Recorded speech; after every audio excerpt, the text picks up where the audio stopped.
This is going to be my entry to the Four Horsemen diecast challenge. This month's challenge, my first entry actually, and this month's challenge is Cyberpunk. So I'm going to try and Cyberpunk up this, which is a Hot Wheels Dodge Viper. I've undercoated it in a black primer. I'm going to also now give it just a thinned coat of black acrylic over the top. This is Army Painter matte black, but any matte black acrylic I guess would do the same. I think that's going to do.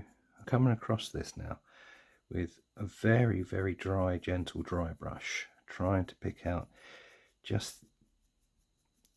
primarily just the edges, get the in matte white. Very gentle. I know it's going to spill across the black. I'll come back and correct that afterwards, but I think this is probably going to take me a while. So don't worry, you're not going to have to watch it all, but you can see here the kind of effect that I'm getting around the edge here. That's what I'm after. So this is what I've got now. I'm now going to go around and try and just clean it up a little bit. So go back in with the black that I've used earlier. Okay, so as you can see, there are some highlights on the edge there where the dry brush had caught it, and I tidied it up with the black, so I've just got sort of lines, if you like. This is kind of a midway kind of progress shot. What I wanted to do with the white bits is come and paint them in a very sort of bright pink colour. Kind of like reflected pink light on the edges. What I'm doing is using thinned down speed paint, because contrast would work, so would washes, and just trying to paint it onto the white bits. It will require tidying up afterwards, I know that now, but doing it in sort of layers, slowly building up translucent layers, just on there, as you can see, it's quite thin, it's quite pale, but you can see here on the back I've started to try and grade it in so it's lighter on certain parts, and then grades out to more intense color as it goes to the edges. So that's what I'm doing at the moment. The idea is that it will be pink on the upward facing reflective surfaces, and I'll probably go for like a cyan type blue on the lower facing surfaces.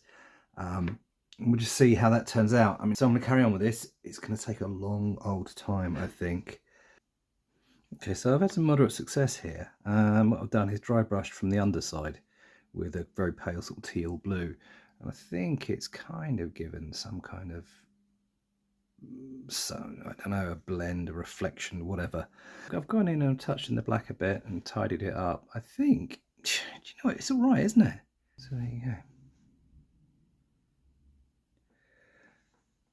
I don't know whether it's supposed to be glowing edges or reflective edges or whatever, but for me, the colours against the black, it's Cyberpunk.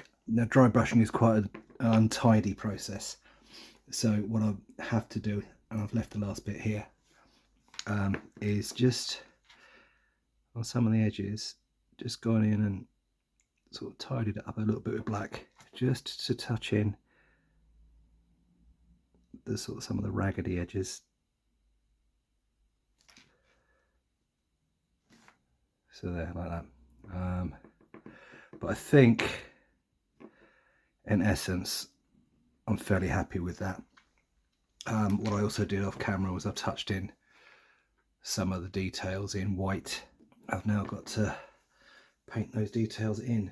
So I shall be using red speed paint, just touching it in. Using this undiluted. So I've got red tail lights. On the front lights, I think I'm just going to try a colour called Battleship Grey. It's kind of a bluey grey. Let's see if it works.